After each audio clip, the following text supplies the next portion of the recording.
the awkward silence at the start. So, cool, man. This is the NWC Show, episode 47, and if you'd like to introduce yourself. I'm Aspen Faith. I'm a wrestler from Aberdeen, and I have no idea what's going on in the world right now. Man, thanks for taking your time out your day to come on the show and stuff like that, because I know asking pretty much the same questions every other podcast will make you feel like, why do these people keep talking to me? But I'm on the same boat as you. I don't have a clue what's happening in the world at the minute. I'm just hoping. I've lost track of what's going on. Man, I don't even know what month it is. I thought we were doing this yesterday, and then I was messaging you, and then I was like, no, it's tomorrow, so I had to change it. Yeah. But so the first question we always start with these is the exact same one. It's that kind of the one you've answered 1,000 times. It's what got you into wrestling. So, the first thing, before I even started watching wrestling, the first thing I remember was I was at my cousin's house, and there must have just been wrestling on the telly, but I wasn't really watching it. I was doing whatever. But all I remember, it was Mankind, like brown Mankind, pulling his hair out his head. Right. And that's all I remembered for years. And then I started watching properly maybe 99, 2000, which was just like Sky One, SmackDown in the morning, 9 a.m. or whatever it was. I didn't have Sky or anything, so I got my granny to record it on VHS, and then I go pick it up from hers and sit and watch it. That, and then WCW Worldwide on Channel 5. That was the bomb. You know, where they'd done commentary over the top of clearly pre-taped matches, and none of the commentators cared. That's classic. That needs to go on the network. Man, I agree with you there. That's the kind of time that I remember watching it when I was younger a little bit, like just seeing it and being like, this is crazy, and never really got into it. But that 99, 2000 time when I feel everybody in Scotland got like Sky or knew somebody that had Sky, so they can like record it at the exact same time. It was NTL at the time for me, I remember getting, but that kind of WCW was what really got me hooked into it, because it was so easy. I would watch WCW on Channel 5 occasionally, when Heat was on Sundays on Channel 5, and obviously the pay-per-views that they put randomly on Channel 4 in the middle of the night, where somebody's coming out and then boom, there's an advert break for 4 minutes. It's like, great, it's clearly not live. But that, and then when WCW started putting Nitro on Bravo, watched that as well, right up until they got bought out, basically, and then mostly WWE from their old WWF at the time, but from then on, just that. Pretty similar, man. That's what I've kind of done as well. That Channel 4 putting those kind of pay-per-views on, I for some reason do not remember that at all, and it's probably because my mum was like, "You're just not staying up for it." Like, and I've got VHSs somewhere taped off the telly from when it was on. Of they didn't put them all on. They put on certain ones. So they put on the Rumble and Backlash and Mania. SummerSlam, maybe. They put on certain ones, but I've got them sitting at my mum's house on VHS. I think they're probably watched so many times because there was no other way for me to really watch anything that, the quality was gone. Man, I was the same when I got VHSs, and it was like King of the Ring in 99. WCW was Spring Stampede and Bash at the Beach 99. And for a long time, because it was so hard to find DVDs and VHSs and stuff like that, it was just those three, and I watched them so much that it over and over. Like you said, the quality was just I love King of the Ring 99 because it puts me in mind of being a kid, but if I still had that VHS, you would not be able to watch it. It was just the ones that I've got, Rumble 2001, Backlash 2001. What else? I remember I had a VHS of, I think it was Mania 18, but especially Rumble 2001 and Backlash 2001, I could probably sit and just talk along exactly what the commentaries say in the whole show. Yeah. And it's bad. That's But what I'm like with King of the Ring '99. Like that whole show, I know exactly what's going to happen in it, and it's like it's like a safe show to be able to go. Yeah. I know what's going to happen. I know how it's finishing, so I don't need to worry about it, and I can just enjoy the wrestling. But I feel like the past couple of these podcasts I've done, we've been talking about VHSs, and everybody has been like, "You're so old," and I'm like, I know I'm old, right? We've seen the world change from like VHS big massive cassette tapes to like where it is now, which is a lot more accessible. I was thinking about this the other day. Like, I'm 31 now. When we went into lockdown, I was 29. Man, And, like, everyone always says that, like, oh, when you turn 30, you're going to start feeling bumps more and everything's going to hurt a little bit more. I've not even wrestled as a 30-year-old. I could literally go into a match as a 31-year-old and just die the first time I bump. I don't know what's going on. your arm falls off or some shit. Just in the ring, like shit. But man, I was similar. So when lockdown started, I was 28. I was 29, and then I turned 30 the 10th of June. I know I lost my hair really young. I've got kids, man. This does it to you. But it's like Nicola Sturgeon keeps extending, or whoever the Scottish government extend the thing by a week in Glasgow to level 3, and I'm like, please allow me to be out for my birthday. Just like a wee walk in the park or something. I'm like a dog. I feel like just take me outside for a walk. Yeah, it's just weird that I'm like, I was in my 20s last time I wrestled, and now I'm like, not even 30. I'm like 31 now, and I've still not wrestled in my 30. Well, that was worse than me. I feel like I've wasted the last years of my 20s. Probably the same. You're like, just taking that away from me, and then everybody's. It's like everyone goes about like a wrestler's primes in their 30s and 40s. So like I've hit my prime and I'm just sitting in the house. just getting yourself down while COVID's getting you down. You're like, I'm done. It's not talking me doing anything anymore. I'm just going to. Aye. It's the worst thing for me is just now with COVID is everybody that I know is getting their vaccine. Yeah. Like people are getting their letters through, and I'm just sitting like, well, that's nothing. What it's like as well. They're doing the 30s now. I've not heard anything. And then I went onto like one of the NHS websites, and there's like a thing you can like a form you can fill in if you've not got one yet. I put it in, and it's like we've not found your name on any list. We've put it to an extra like panel that are going to look into it. Oh, so I'm not even on the list. I think mine was like the time that was recommended that for me to get it. It's like September or like what it was meant to be like July. Now they track of things, and now it's like between September and December, and I'm like, no, just forget it. Or you get it, and it doesn't bother me anymore.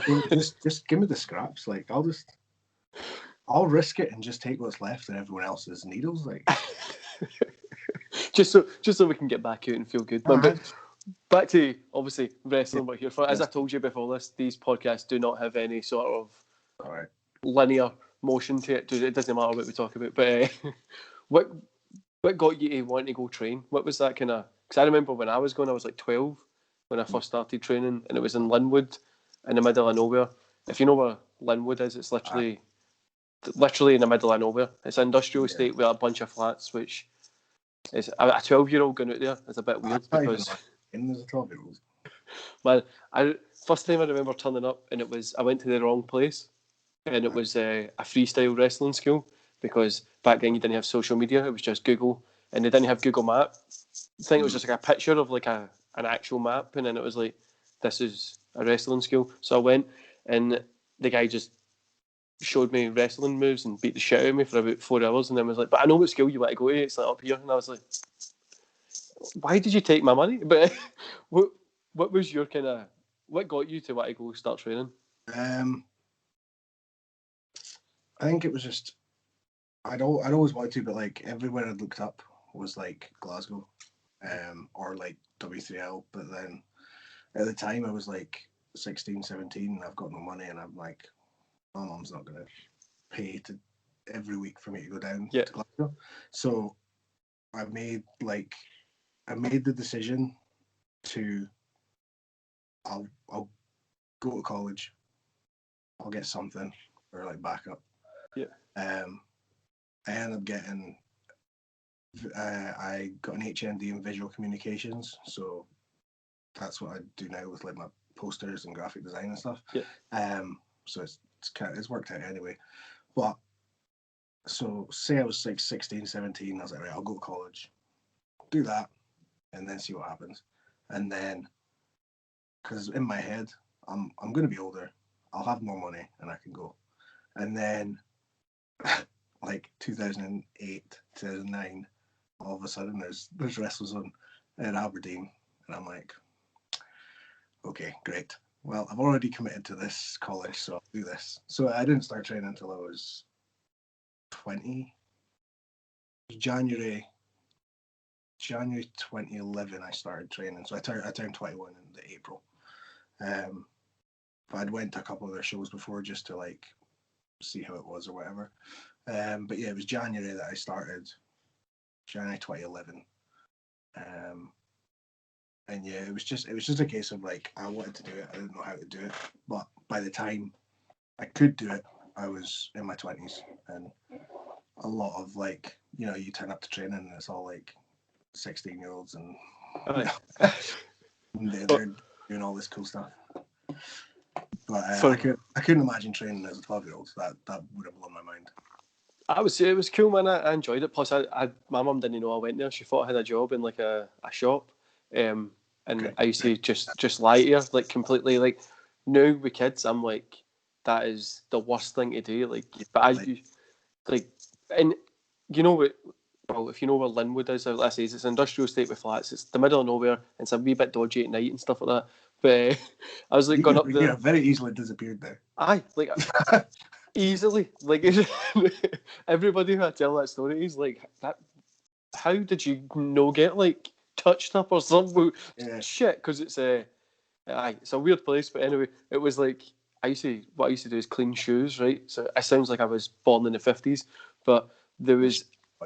I used to clean like trainers, so if trainers got dirty, I would be like, "Oh, you give me like £4, I'll get them like really clean." And I had like I knew what I was doing, so I had like toothbrush, all that kind of shit out. Got them really clean. People would give me £4, and that's what I paid for wrestling training for like the first 2 years. And then I was like, I'll need to choose between cleaning shoes and wrestling training, because people were like, "Can we get more shoes clean?" But I picked wrestling training. But I think I picked the better option. Hopefully.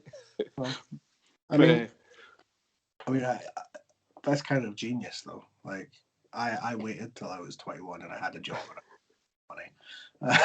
I wasn't being a shoe shine boy on the side, cleaning up people's shoes. I actually, at one point I made really good money doing it, and I was like, this is like viable for me to like put shit in savings and stuff. Like it was like I think 1 month I made like £600 or something. It's not a lot of money, but back then it was like. I mean, it's a ridiculous amount of money for a 12-year-old. Aye, but a ton of shoes, and I put in a ton of work, and then like I had like a space I used to go and stuff like that. But it was just that kind of passion to do wrestling training I wanted to do, and it's, you know what it's, well, when you're a kid or when you're younger, which obviously we're old now, so we can be like, oh, those youngins having a good life, and then you're like, you need to grow up at some point, which I don't think I've done yet, but hopefully. I don't think anyone who's involved in wrestling has. Yeah, man. When I was actually active in wrestling, I have no responsibilities. It was going to school, wrestling, and just going home to my mum to make sure that I was working in the shop. Like I would go, she'd be like, "Why you always got like a bruise or something?" And I'm like, just boxes falling in me and stuff like that. Like it was. So that's why, like, I'm kind of, part of me is glad that I started when I was a bit older, because I think if I started that early, like, and was just involved in wrestling that whole time, I'd have absolutely no concept of the outside world. Even worse than I have already. Like, I'd no social skills, I'd be gone. Man, see, the one thing I always say to people that are looking to get into wrestling, I'm like, nobody normal goes into wrestling.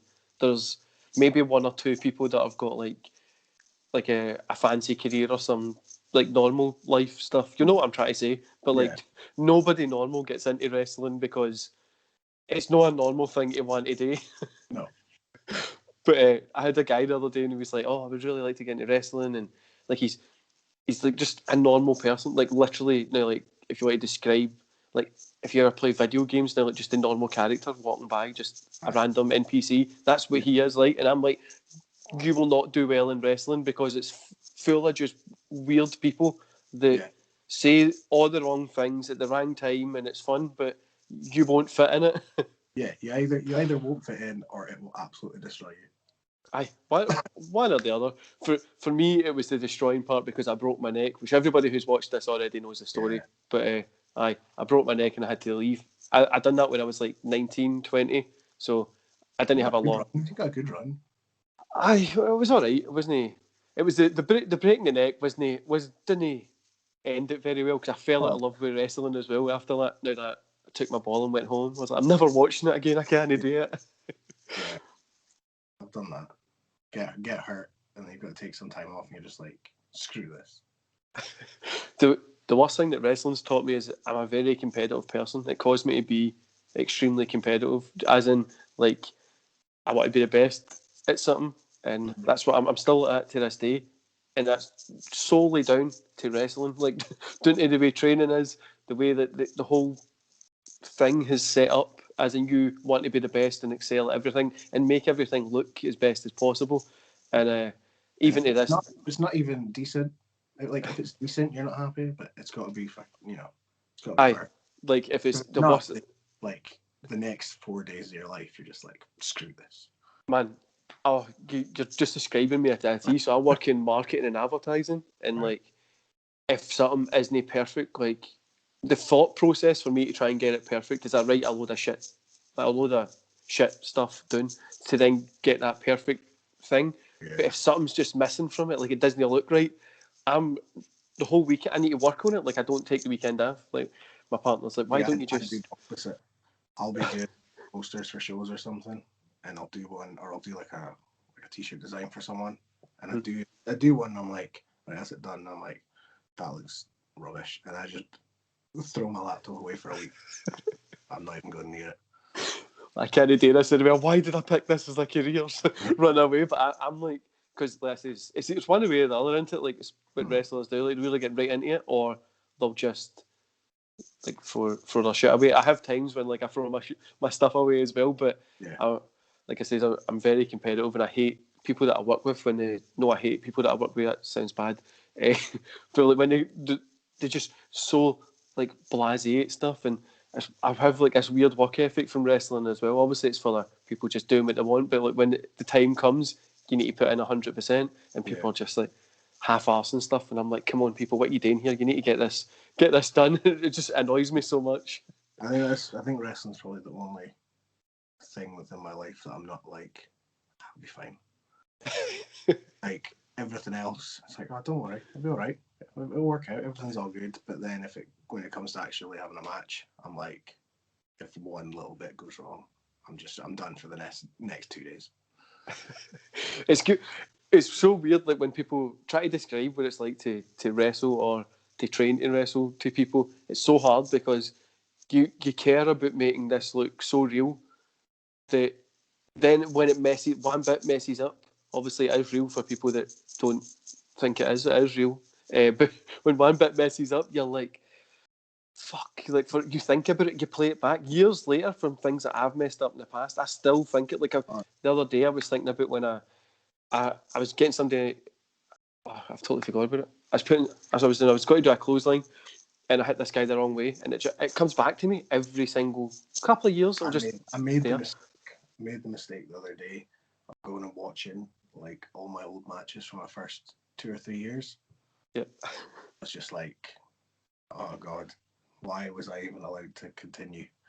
Like, it probably wasn't that bad, but in my head it was really bad. But then at the same time, every now and then I would do something and I'd be like, oh, I used to be really good. Why am I shit now? Man, I'm the exact same. Let's see, even to this day, you can like picking up. So recently I've been back into like weight training. So I was injured last year and I got back into like weight training, running, and that kind of stuff. And I was like, oh, I was so much better before I got injured. So last year I tore my calf muscle playing What's the Time, Mr. Wolf with my little girl, That's how competitive I was, man. I jump over that couch like I was fucking in a hurdle, and where I landed, I don't know how it happened, but my calf muscle just completely tore, and I was out for months. But again, being competitive, when I was looking at what I was doing just before I got injured, like I was at a really cool kind of fitness point, and I was like, I think I could do some push-ups. You know, your calf muscles tore. You're not allowed to do shit. They tell you just to rest it for the first month or something, and then they can get you to go do stuff. And I never go to the doctor, so I just kind of googled it and hoped it would heal itself because that's what they said it would happen. But it worked. But I was doing push-ups and stuff like that, and I hurt myself a little bit more. Yeah. I had to go to the doctors after that, and they were like, "You should have probably came here like earlier, but you've done everything right, so just back up the road and take some paracetamols." But I don't take painkillers either. That's the answer for everything. I will give you some paracetamols. Here's some. It's like just because it's free doesn't mean you can throw it at me. Like when I tore my rotator cuff like years ago, and I couldn't even like move my arm. I could if I went like that, I could do it, but I couldn't physically move it at all. And they're like, yeah, you've tore it. It's a slight tear, so you could get surgery or you could just leave it, and it might not be as strong as it used to be or whatever. And I was like, I'll just leave it. And I was like, what can I do right now since I cannot move it? Thinking they'd give me like some sort of stretches or exercises to help it or something. Even like a sling to hold my shoulder in place while it heals. No, here's ibuprofen. Get out. All right. and yeah, my shoulder's never been the same. So, that's pretty much sums up the NHS. No, it's a bad thing. It's good. Obviously, it's good that we can go use it at first point of contact, and that's pretty much what hospitals are like across the world. But like, I just love how much they give you like paracetamol. I love to see the bill on a yearly basis with paracetamol, ibuprofen costing. The amount they give out a day, they've got to have like some sort of like underground bunker or something just filled with. I think you said the amount they give you, they must make it or something. Like they need to do something with the amount that they're passing it out. Like a drug lab underneath all. It's like Breaking Bad for fucking ibuprofen underneath like a hospital in Scotland, which in Glasgow would be probably just Breaking Bad. It's just like loads of little like Santa's helpers, but they're like tiny little junkies just making drugs. Man, I'm glad you said junkies. I was trying to be politically correct, but I'll let you throw yourself in there. Man, so back to wrestling and not talking about midget junkies. Quite scary. What's your thoughts on today's product? Like a positive thought and a negative thought is. I think like I still enjoy watching. I don't really watch like weekly shows. I just watch the pay-per-views really. But like I still enjoy watching WWE for what it is. Obviously, it's not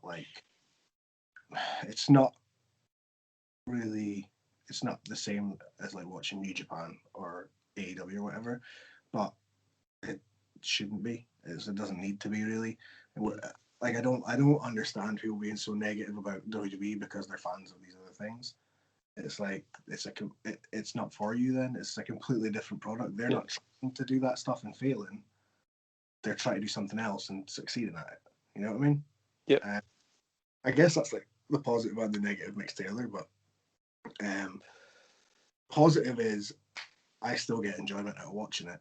Negative is I don't understand people complaining about stuff because it's almost like in their mind they're like, oh, this pay-per-view was rubbish. It wasn't as good as AEW's, and it's like, well, it doesn't have to be. Yep. AEW's doing one thing, and they're doing it well. WWE's not trying to do the same thing as AEW. They're trying to do something completely different, and they're doing it very well.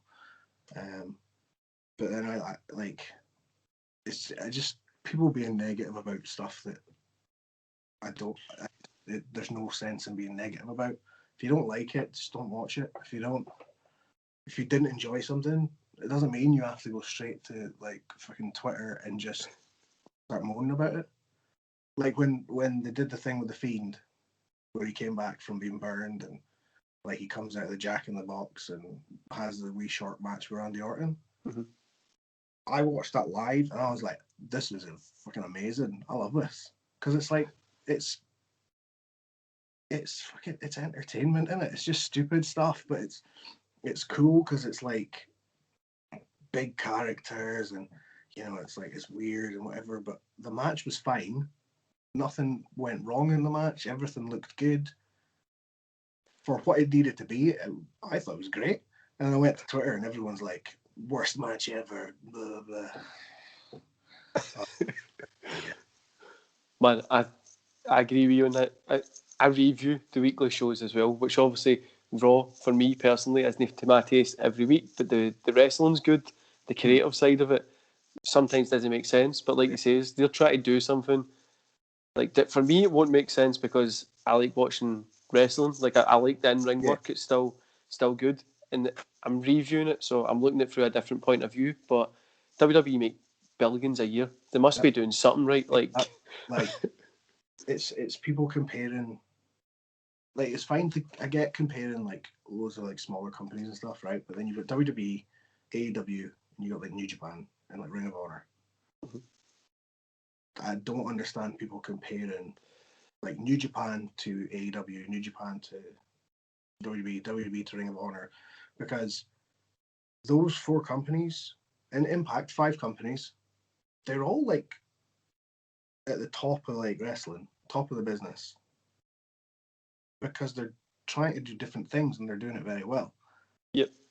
If they were trying to be all do the same sort of stuff, and one of them was really good and one of them wasn't doing it so well, fine. But compare like New Japan to some of the smaller Japanese promotions, maybe compare WWE to I don't know. Yourself.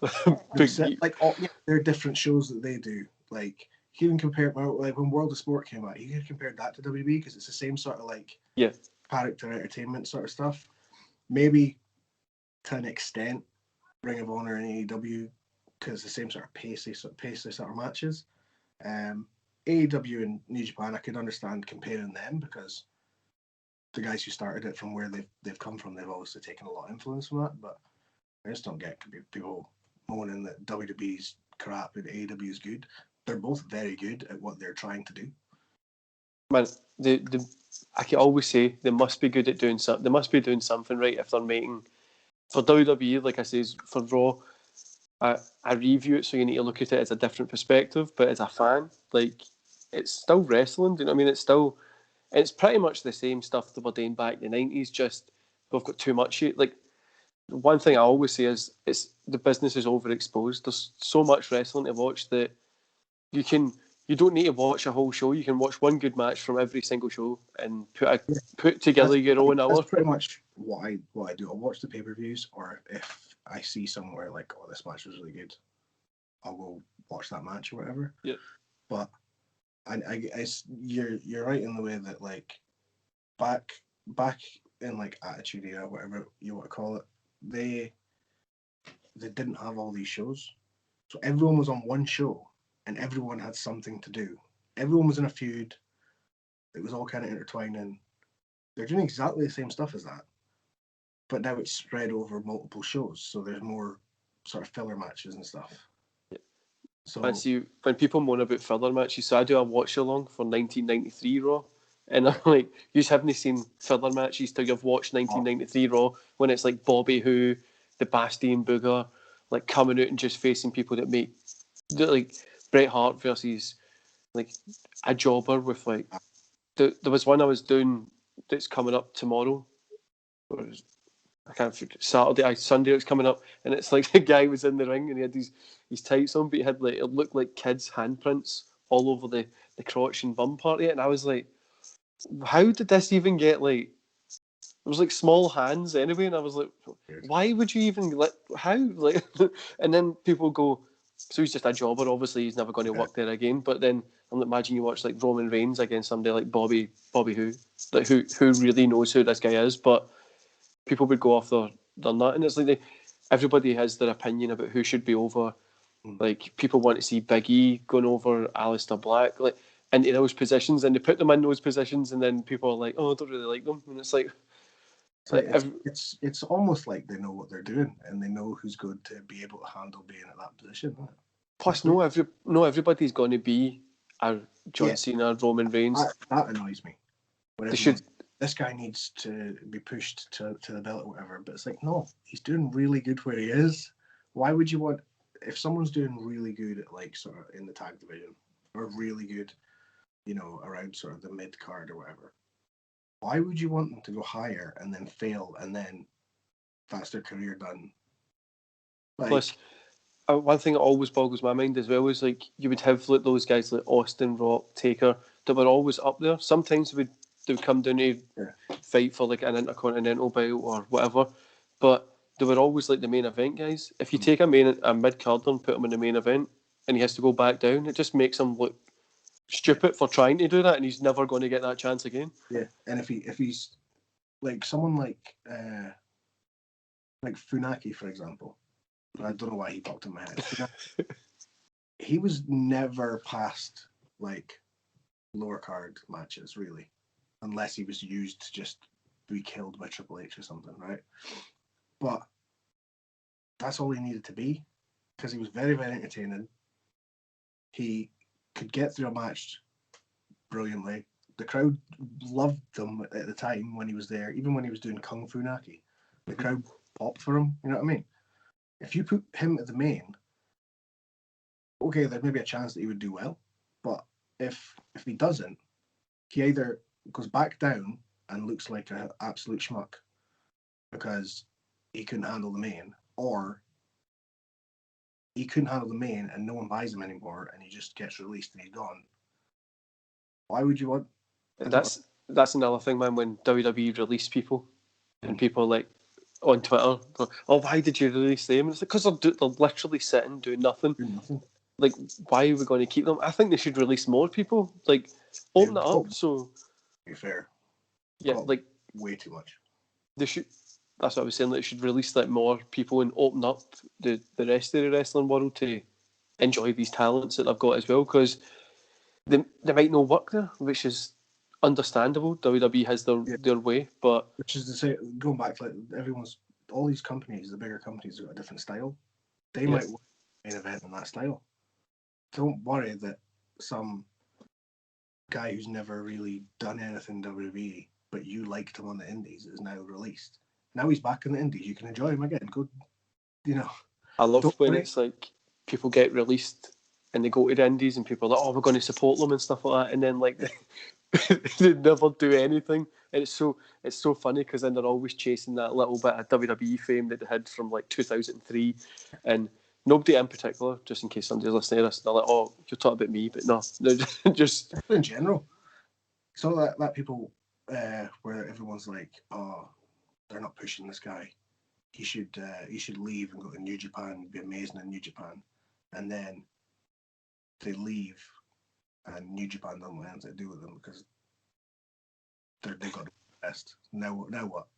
They're just stuck with this random guy complaining that WWE fired them, and I don't know. It just I think it's just like I said about the overexposed stuff as well. Like obviously WWE Network, Impact's got their thing, Google Fight TV, and I can go watch everybody in their prime. I can go watch Austin in his prime and Taker, and if I don't like today's work, then I can go watch that. And I suppose that's hurting today's guys as well. Is I can go watch all these cool guys in their prime. Yeah. Like, I don't really need to watch the new ones. I was on the network last night when I was working. I just had it on in the background, and I was like, I could watch more recent shows, or I could go find like an episode of Raw or something. But I went on to Best of Mick Foley and just watched all of his like death matches in WWE. And I was just like, I could do that. I don't need to go watch this. It's kind of, I guess there's positives and negatives to a network, but sometimes it's just like, I'll go on, and obviously the homepage is all like the newer stuff. Yeah. Like this is like happening tonight and all this, and I'm like, all right, I'm gonna go click on Steve Blackman and watch the 2000 Dark Image. You know what I mean? And I do the exact same thing. Like, if I wasn't doing this channel and reviewing this stuff, I probably wouldn't watch modern day wrestling. Like, I would catch a match here and there or a show here and there all the pay-per-views like you says, but the old stuff, for some, it just, probably because of our age, appeals to us more as well. And at that wee section when you go down, go to like the what WCW and ECW and all that kind of stuff is, and going and watching that kind of stuff, like watching a random Thunder, like it's just so fun to go back and watch that kind of stuff because when you're a kid. But if I had the network when I was a kid, I don't think I would have ever left the house. I would have probably just stayed in there and watched the network all day. Yeah. Which is definitely. Which is just go and watch a random old episode or something. Don't even like scroll down to see what matches are on or anything. Just here's WCW Nitro from whatever year. Oh, here's El Dandy, great run. Probably not a match, but cool. It's just it's fun to go watch, and I think that's if it's me saying that's what's wrong with the wrestling business is everybody's trying to compare today to everybody wants everybody to be like a John Cena, and everybody because you can go back and watch John Cena's best matches or like Taker's best matches, whatever. Yeah. But everybody wanted the Fiend to be like the new Taker, and it's like he's not going to be the new Undertaker because he's the Fiend. Aye, it's different things. Like not worrying about the Undertaker, right? He's gone. He's retired now. This is the Fiend. It's a different guy. Don't worry about it. Man, I've had the same conversation with people as well when they're like, "Oh, this guy's like Stone Cold Steve Austin." It's like, no, they're not going to be like an Austin because Austin was that was for his time. Like Moxley when he was in WWE, everyone was like, he could be the new Steve Austin. It's like, no, because he's Dean Ambrose. He's John Moxley. He's not. When it's ranting about wrestling sometimes, and people that sit on Twitter, I was going to say people that sit and review wrestling, which is what I do. So, but it's why nobody likes me in this YouTube stuff.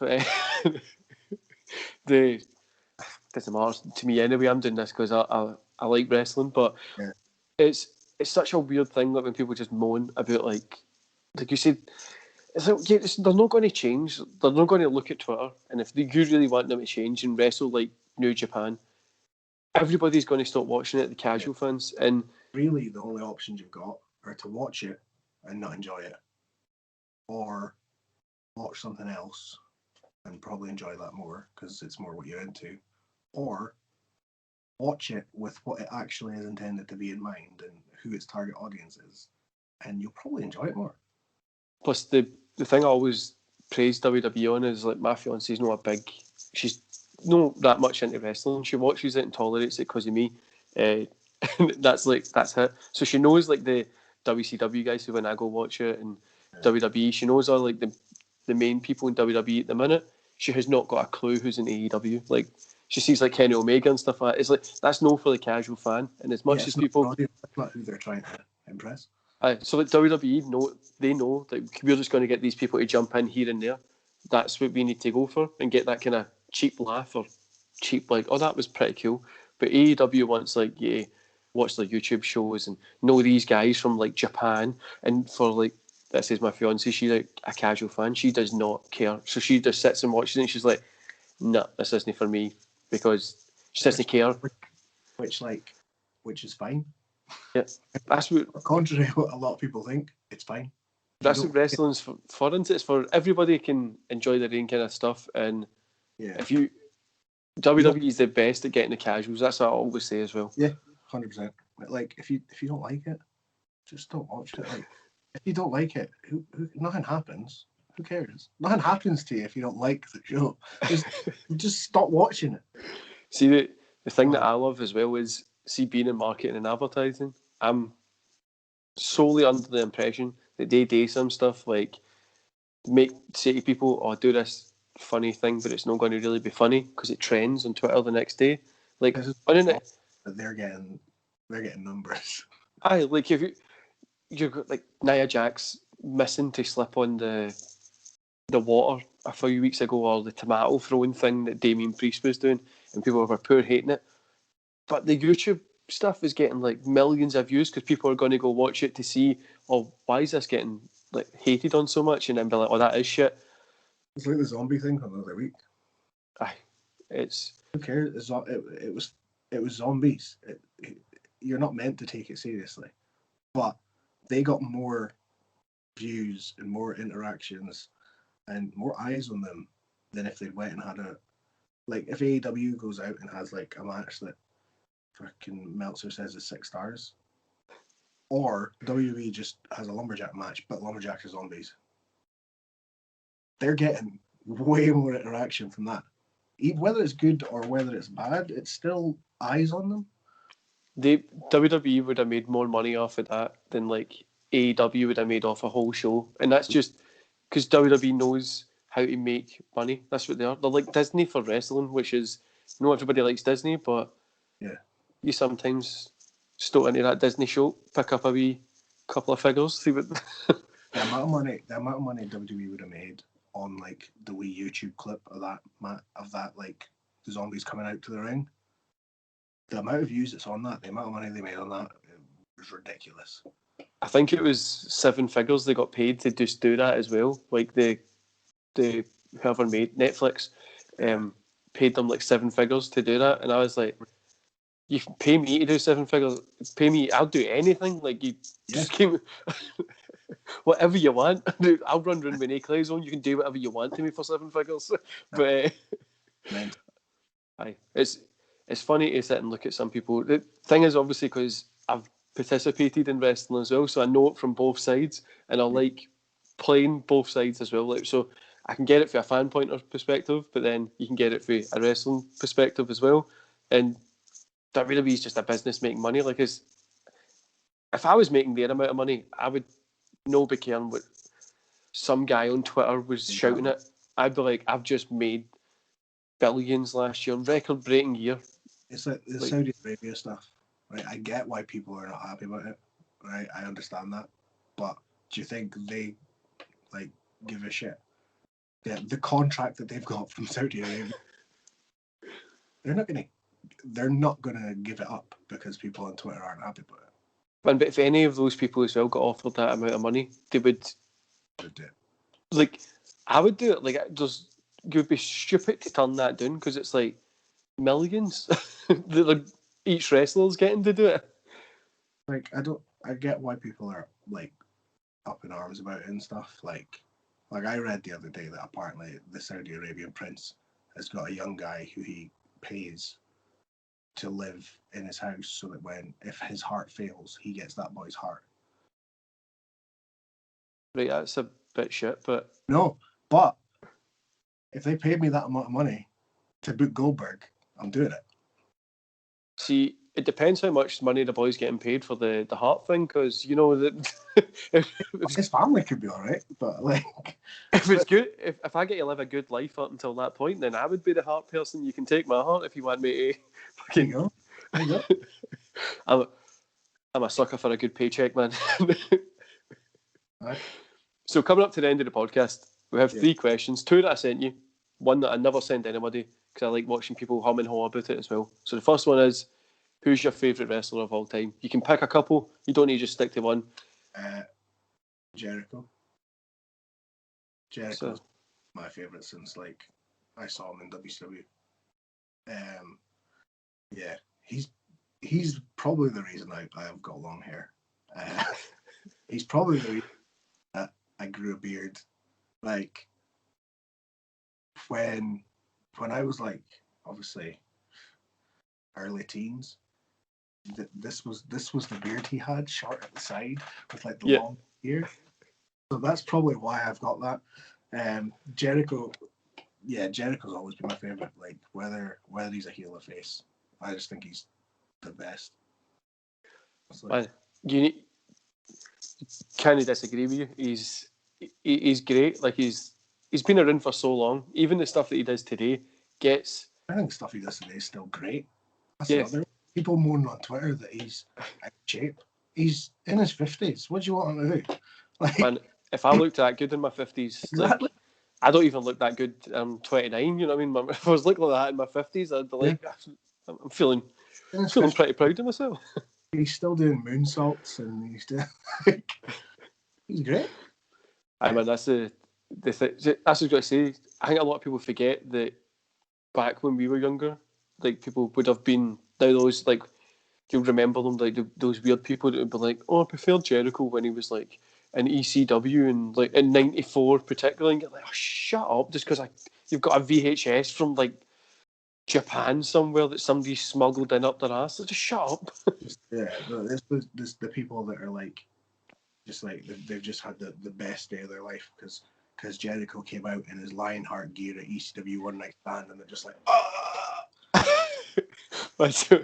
So the second question is, what's your favourite event of all time? Again, you can pick a couple. Everybody picks WrestleMania 17, so I don't know if you want to pick that one, but no. It can be one that you were on.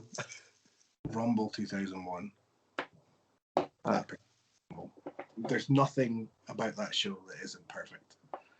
We got the Dudleys against Edge and Christian, where the whole gimmick was the Dudleys had concussions, and the commentators kept going on about bruised brains and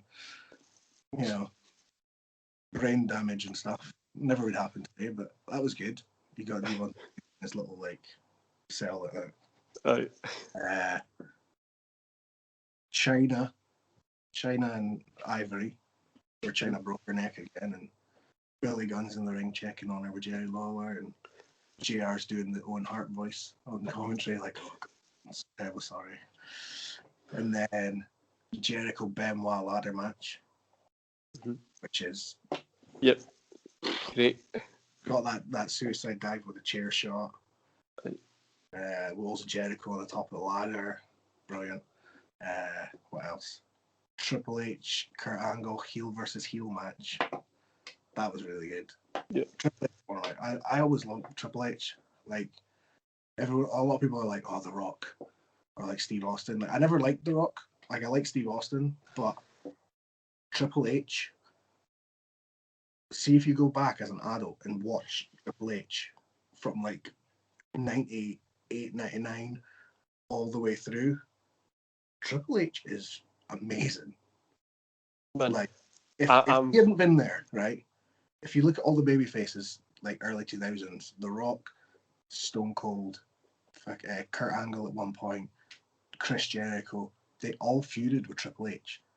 The reason that they were all so over as they were at that period of time was because Triple H was such a good heel. What else was on that show? Well, the Rumble. Drew Carey try to pay off Kane. You've got Kane murdering Honky Tonk with his guitar. That whole section where like it was just all hardcore division guys, and then there was weapons in the ring, and Kane them all with a trash can. Grandmaster Sexy takes a trash can at the top of the head and somehow bounces over the ropes. That's brilliant. Haku coming back, giving everyone the Tongan death grip. Big Show coming. His big return. That's the best show.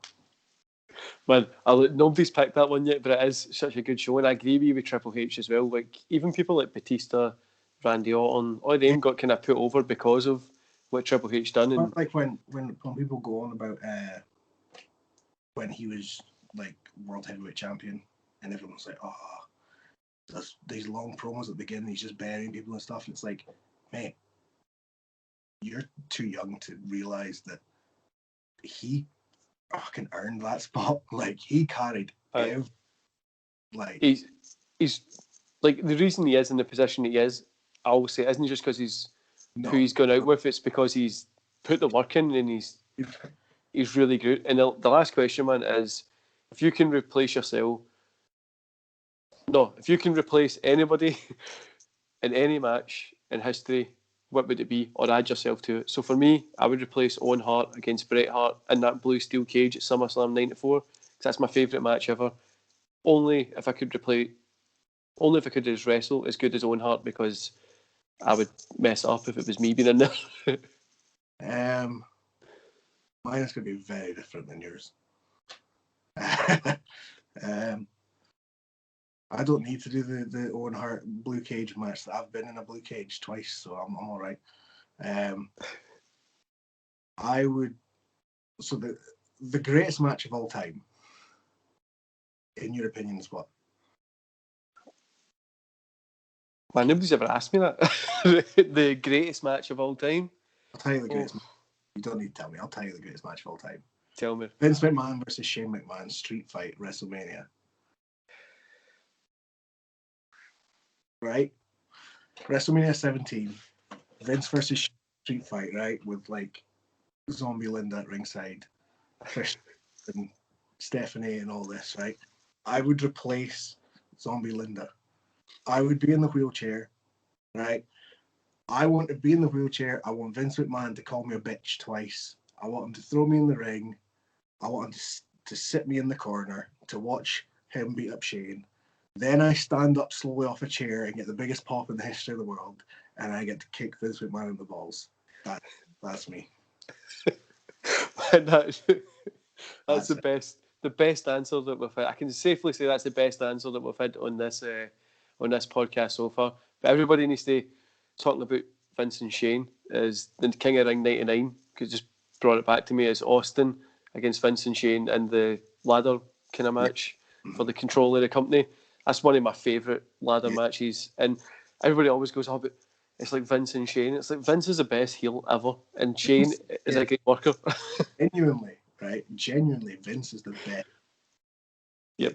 ever.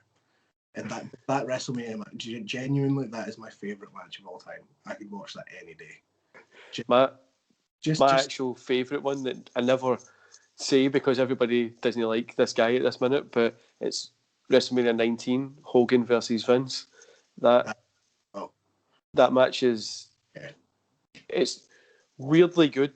You're like, this shouldn't be as good as what it is. Like, but what is the reason that it's as good as it is? Because it's the best heel of all time versus the best babyface of all time. And no one can deny that. They're like, no one's ever been as over as Hogan. That's why that match worked, because it was the best babyface ever against the best heel ever. But yeah, I love Vince, and that match is perfection beginning to end. And I've never heard a pop as big as Linda McMahon standing up.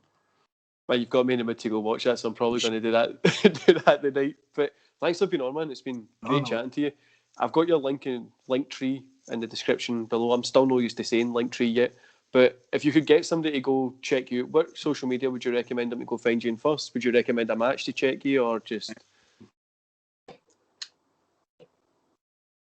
I mean, I only really post ever on Instagram or Twitter. I've got Facebook as well. I've got like a wee like page on Facebook and that, but I never post on it. I just Facebook's dead to me. But in Instagram and Twitter, all my social media is the Aspen Faith. So it's easy to find. It'll be on that link tree as well.